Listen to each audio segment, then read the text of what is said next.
Hello everyone, welcome to Learner Bee. I am Shivani Chauhan. इस video में हम लोग देखेंगे क्लास 8 हिस्ट्री बुक का चैप्टर 10 इंडिया आफ्टर इंडिपेंडेंस का पार्ट 3। काफ़ी सारा चैप्टर हम लोग कवर कर चुके हैं, तो बड़ा चैप्टर है और अच्छे से समझाना होता है, इसलिए थोड़े थोड़े पार्ट्स बन रहे हैं।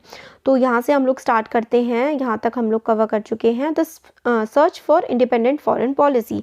तो जवाहरलाल नेहरू और कृष्ण मेनन जो है वो यूनाइटेड नेशंस में पिक्चर में है, और कृष्ण मेनन ने जो है इंडिया का डेलीगेशन लेड किया था। मतलब इंडिया की तरफ से कृष्ण मेनन गए थे यूएन में 1952 और 1962 में, और इंडिया की जो नॉन अलाइनमेंट की पॉलिसी है उसके बारे में बताया था।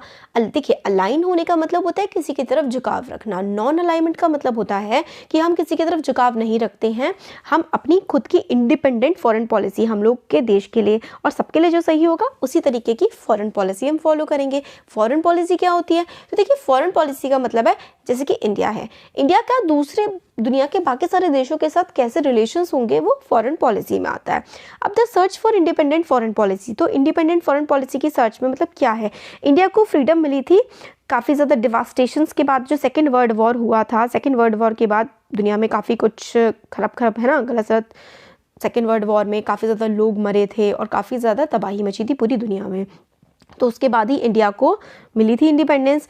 अब इंडिपेंडेंस के बाद यूनाइटेड नेशन की फॉर्मेशन हुई थी 1945 में। तो 1945 में यूनाइटेड नेशन बना था, काफ़ी इन्फेंसी में था, काफ़ी नया नया बना था। 1950s और 1960s में कोल्ड वॉर हुई थी। कोल्ड वॉर जो है रशिया और यूएसएसआर, मतलब बेसिकली यूएसएसआर और यूएसए के बीच में हुई थी। तो कोल्ड वॉर का मतलब है कि मतलब लड़ाई होती रही, मनमुटाव से चलते रहे इन दोनों देशों के बीच, बट कभी एक्चुअल वॉर नहीं हुई। तो काफ़ी ज़्यादा राइवलरी थी, काफ़ी ज़्यादा इनमें दुश्मनी टाइप की थी। तो यूएसए और यूएसएसआर में, तो ये दोनों देश ना दुनिया के बाकी देशों को अपने साइड करना चाहते थे।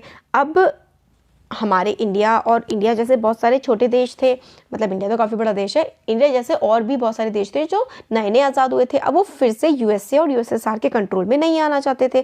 तो प्राइम मिनिस्टर जवाहरलाल नेहरू जो कि उस समय फॉरेन मिनिस्टर भी थे इंडिया के, उन्होंने इंडिया की फॉरेन पॉलिसी को डेवलप किया इस तरीके से कि इंडिपेंडेंट होगी और नॉन अलाइंड होगी। तो लेड बाय इजिप्ट, यूगोस्लाविया, तो इजिप्ट के जो हेड थे, Yugoslavia, Indonesia, Ghana and India, in 5 countries ने मिलकर के एक नॉन अलाइनमेंट मूवमेंट स्टार्ट किया और कंट्रीज़ से कहा कि भाई आप दो जो मेजर अलाइंस बन चुके हैं यूएसएसआर और यूएसए, आप इनको ज्वाइन ना करें, बल्कि आप नॉन अलाइंड रहें, आप किसी भी और कंट्री के साथ ना हो, आप अपने देश के साथ हो, सबके भले के लिए हो। तो इस तरीके की पॉलिसी थी नॉन अलाइनमेंट पॉलिसी, जिसको NAM के नाम से भी जाना जाता है, नॉन अलाइनमेंट मूवमेंट। तो नॉन अलाइनमेंट मूवमेंट में ना ही ये देश यूएसएसआर के साथ जाएंगे, ना ही यूएसए के साथ जाएंगे, ये अपनी अलग पॉलिसीज रखेंगे, किसी और देश की नहीं मानेंगे।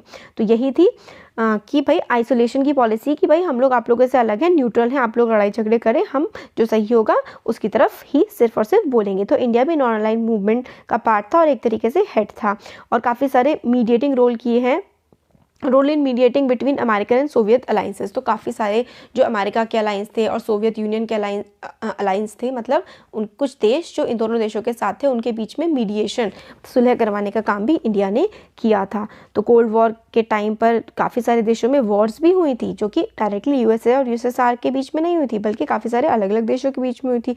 तो उन लड़ाइयों को सुलझाने का काम इंडिया ने कई बार किया था। तो ये देखिए, लीडर्स हैं एशिया के, अफ्रीका के, जो कि बांडुंग में इंडोनेशिया में 1955 में मिले थे। तो लगभग 29 जो नए नए इंडिपेंडेंस मिली थी ना नए स्टेट्स को, तो अफ्रो एशियन नेशंस थे जो वेस्टर्न कॉलोनाइजेशन से आज़ाद हुए थे, और अब वो मतलब नॉन अलाइनमेंट मूवमेंट इन्होंने ज्वाइन कर लिया था। अब आता है इसमें द नेशन 60 ईयर्स ऑन, तो 60 साल बाद इस देश में क्या क्या हुआ, इंडिया में क्या क्या हुआ। On 15 August 2007 India celebrated 6 years of its existence as a free nation. तो 2007, क्योंकि ये जो बुक है ये 2008 में पब्लिश हुई है, अपडेट वगैरह वैसे तो करते रहते हैं, तो अगर 2007 की बात करें तो 60 ईयर्स हो गए, और अब तो लगभग 75 ईयर्स होने जा रहे हैं हमारे देश को आज़ाद हुए। हम लोगों का फुल फ्लेज्ड कॉन्स्टिट्यूशन है, किस तरीके से हमने अपने कॉन्स्टिट्यूशन के आइडियल्स को माना है और क्या क्या किया है। इंडिया जो है आज भी यूनाइटेड है, एकजुट है, और हम आज भी डेमोक्रेटिक हैं। ये सारी की सारी हमारी अचीवमेंट है जिसके लिए हमें प्राउड फील करना चाहिए। काफ़ी सारे फॉरेन ऑब्जर्वर्स रहे हैं जिन्होंने ये फील किया है कि मतलब जो लोग कहते थे कि India as a single country कभी सरवाइव नहीं कर पाएगा और वो टूट जाएगा अलग अलग रीजन्स में, अलग अलग लिंग्विस्टिक ग्रुप्स में। तो अलग अलग रीजन मतलब ये समझते थे जैसे कि इंडिया और पाकिस्तान का डिवीजन हो गया, इसी तरीके से इंडिया भी जैसे कि नॉर्थ इंडिया, साउथ इंडिया, अलग अलग पार्ट्स में बट सकता है। काफ़ी सारे लोगों को ये भी लगता था कि इंडिया में मिलिट्री रूल आ जाएगा। However as many as 13 general election have been held since independence. लगभग 13 इलेक्शंस हमारे देश में इंडिपेंडेंस से अभी तक हो चुके हैं और इलेक्शंस जो हैं वो मतलब बहुत ही अच्छे से हुए हैं और हंड्रेड्स ऑफ लोकल और स्टेट इलेक्शन हो चुके हैं। हमारे देश की प्रेस जो है वो फ्री है, जुडिशरी इंडिपेंडेंट है, लोग अलग अलग भाषाएं बोलते हैं, अलग अलग धर्मों को, अलग अलग फेथ्स को फॉलो करते हैं, फिर भी हमारा देश एकजुट है। तो ये काफ़ी बड़ी अचीवमेंट है। ऑन द अदर हैंड काफ़ी ज़्यादा डिविजन्स भी हमारे देश में परसिस्ट करते हैं। Despite constitutional guarantees the untouchables, मतलब कॉन्स्टिट्यूशन ने तो अनटचेबिलिटी को ख़त्म कर दिया है, मतलब कॉन्स्टिट्यूशन के अकॉर्डिंग तो नहीं है, बट फिर भी जिनको आज हम दलित कहते हैं वो काफ़ी ज़्यादा वॉयलेंस, काफ़ी ज़्यादा मतलब हिंसा फेस करते हैं, काफ़ी भेदभाव फेस करते हैं। रूरल इंडिया में उनको जो दलित जिन्हें कहते हैं टेम्पल्स में नहीं घुसने दिया जाता, पार्क्स में नहीं जाने दिया जाता है, पब्लिक प्लेसेस इस्तेमाल नहीं करने दिए जाते हैं। डिस्पाइट जो सेक्युलर आइडियल्स हैं, देखिए सेक्युलर का मतलब होता है धर्मनिरपेक्ष, ऐसा देश जो किसी एक धर्म को ना मानता हो, सारे धर्मों को इक्वली मानता हो। तो सेक्युलर आइडियल्स जो हैं हमारे कॉन्स्टिट्यूशन में हैं, but there have been clashes between different religious groups in many states. काफ़ी सारे राज्यों में हम लोग देखते हैं कि जो दंगे वगैरह होते हैं धर्मों, अलग अलग धर्मों के बीच में, बट इन सबसे ऊपर उठ के above all many observers have noted the gulf between the rich and the poor has grown over the year. तो काफ़ी सही चीज़ें भी हुई हैं, बट काफ़ी चीज़ें हमने देखा है कि जो रिच और पुअर के बीच की जो खाई है एक तरह से काफ़ी ज़्यादा बढ़ गई है। Some part of India and some groups of Indians have benefited a great deal from economic development. तो हमारे देश में काफ़ी इकोनॉमिक डेवलपमेंट हुआ है, तो कुछ लोगों को उसके फ्रूट्स ज़्यादा मिले हैं एज़ कम्पेयर टू अदर्स। काफ़ी सारे लोग बड़े बड़े हाउसेस में, मैंशंस में रहते हैं, एक्सपेंसिव रेस्टोरेंट्स में जाते हैं, और काफ़ी सारे ऐसे भी चिल्ड्रन हैं जो मतलब काफ़ी बच्चे प्राइवेट स्कूल में जाते हैं और कुछ बच्चे जो हैं उनके पास बेसिक एजुकेशन भी नहीं है, वो स्कूल तक नहीं जा पाते हैं। हमारे देश में काफ़ी सारे लोग जो हैं वो पॉवर्टी लाइन के नीचे रहते हैं, काफ़ी सारे अर्बन स्लम्स हैं, झोपड़पट्टी में लोग रहते हैं, काफ़ी दूर दराज के गाँव हैं जो आज भी कनेक्टेड नहीं हैं, बच्चे वहाँ पर बेसिक चीज़ें उनको नहीं मिल पा रही हैं। कॉन्स्टिट्यूशन रिकॉग्नाइज करता है हमारा इक्वालिटी बिफोर लॉ, मतलब हम लोग संविधान के सामने सब बराबर हैं, बट क्या सच में ऐसा है? रियल लाइफ में कुछ इंडियंस जो हैं वो मोर इक्वल हैं दूसरों से। Judged by the standards it set itself at independence, the Republic of India had not been a great success, but it had been a failure either. But अगर हम लोग बहुत ज़्यादा सक्सेसफुल भी नहीं रहे हैं तो हमें मतलब फेलियर भी नहीं है, हमने काफ़ी कुछ अचीव किया है और काफ़ी कुछ नहीं कर पाए हैं और अचीव करने की राह पर हैं। अब इसमें चैप्टर तो हमारा कंप्लीट हो गया। एल्सवेयर में आते हैं व्हाट हैपेंड इन श्रीलंका, कि भाई श्रीलंका में क्या हुआ था।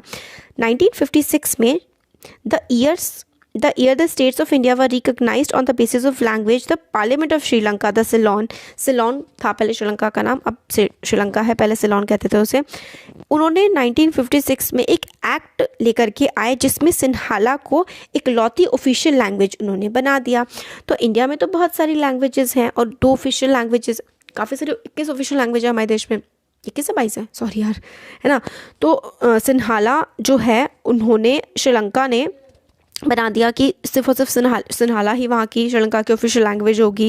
अब सिन्हाला को ही सिर्फ और सिर्फ स्कूल में और कॉलेजेस में पढ़ाया जाएगा, मीडियम ऑफ इंस्ट्रक्शन, मतलब सिन्हाला में ही बात करके पढ़ाएंगे टीचर्स, और कोई भी एग्ज़ाम देना होगा, कोई भी कोर्ट्स होंगे, उन सब में सिन्हालीज़ लैंग्वेज का ही इस्तेमाल किया जाएगा। ये नया एक्ट जो है वो तमिल स्पीकिंग जो माइनॉरिटी थी, जो कि आइलैंड के, क्योंकि आइलैंड है श्रीलंका, एक आइलैंड का मतलब होता है वो चारों तरफ से पानी से घिरा हुआ है, तो जो नॉर्थ वाले रीजन में रहते थे श्रीलंका में लोग जो कि तमिल भाषा बोलते थे, उन्होंने इसका विरोध किया कि भाई सिन्हाली भाषा को इतनी ज़्यादा प्रिविलेज क्यों दी जा रही है। उन्होंने, एक तमिल एमपी थे जो तमिल भाषा बोलते थे कि अगर आप हमें भाषा के अधिकार से वंचित कर रहे हैं तो आप हमें सारे अधिकारों से वंचित कर रहे हैं। You are hoping for a divided Ceylon, आप चाहते हैं कि सिलोन जो श्रीलंका है वो डिवाइड हो जाए। हम आपको मतलब एक तरह से वार्निंग कही थी कि do not fear, I assure you will have a divided Ceylon. आप चाहते हैं कि अगर डिवाइडेड सिलोन हो जाए तो जो सिलोन है, जो श्रीलंका है, वो डिवाइड ही हो जाएगा। Opposition members himself Sinhala speaking predicted that if the government did not change it's mind and insisted on the act being passed, two torn little bleeding states might yet rise out of one little state. तो वो कहते हैं कि एक छोटा सा हमारा देश है, और अगर आपने ये जो भाषा वाली चीज़ है कि सिन्हालीज ही सिर्फ और सिर्फ हम अपनाएंगे तो एक देश होगा जिसमें मतलब शायद देश का बंटवारा भी हो जाए और दो छोटे छोटे देश बन जाए। और ऐसा खैर बंटवारा तो नहीं हुआ, पर दंगे बहुत ज़्यादा हुए श्रीलंका में। कुछ सालों बाद, कुछ डिकेड्स तक, कई दशकों तक जो है सिविल वॉर रही श्रीलंका में, और whose roots lie in imposition of Sinhalese language. और ये दंगे क्यों हुए? ये सिविल वॉर का मतलब होता है कि जब उसी देश के नागरिक आपस में लड़ने लगे, तो सिन्हालीज और तमिल स्पीकिंग लोग जो हैं काफ़ी ज़्यादा उन्होंने आपस में लड़ा करते थे, लड़ाइयाँ हुई। और and another South Asian country, Pakistan, was divided into two when the Bengali speakers of the East felt that their language was being suppressed। तो इसी मतलब पाकिस्तान और पहले क्या था ना, जो बांग्लादेश था वो भी पहले पाकिस्तान का पार्ट था, बट बांग्लादेश में बंगाली बोली जाती है, तो बंगाली भाषा को वो लोग दबा रहे थे पाकिस्तान के लोग, उर्दू फैलाना चाह रहे थे, तो वो तो बंटवारा हो गया, बांग्लादेश अलग देश बन गया। अगर हिंदी को भी साउथ इंडियंस पे इम्पोज किया जाता, या फिर उर्दू को जिस तरीके से इस पाकिस्तान पे या सिन्हाली को बाकी पूरे के पूरे श्रीलंका पे इम्पोज किया गया था, क्या इंडिया में भी सिविल वॉर हो जाती और इंडिया के भी क्या मतलब टुकड़े हो सकते थे? इसका जो फियर था वो जवाहरलाल नेहरू, सरदार पटेल को था कि भाई लिंग्विस्टिक स्टेट जो है वो मतलब क्या होगा, बट अगर हम स्टेट्स बना देंगे ना तो शायद वो थ्रेटन ना करें इंडिया की यूनिटी को, rather they have deepened this unity. तो जो स्टेट्स का भाषा के आधार पर हम लोगों ने बंटवारा किया ना, उससे इंडिया की यूनिटी और ज़्यादा स्ट्रेंथन हुई है और ज़्यादा डीपन हुई है, कम नहीं हुई है।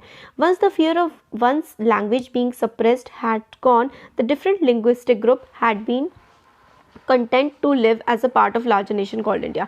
तो एक बार उनका जो लैंग्वेज वाला फियर था वो चला गया, तो सब लोगों ने मिलजुल के एक देश की तरह रहना सीख लिया, और अच्छे से आज हमारा देश चल रहा है। तो ये हमारा चैप्टर पूरा हो गया कंप्लीट। Thank you.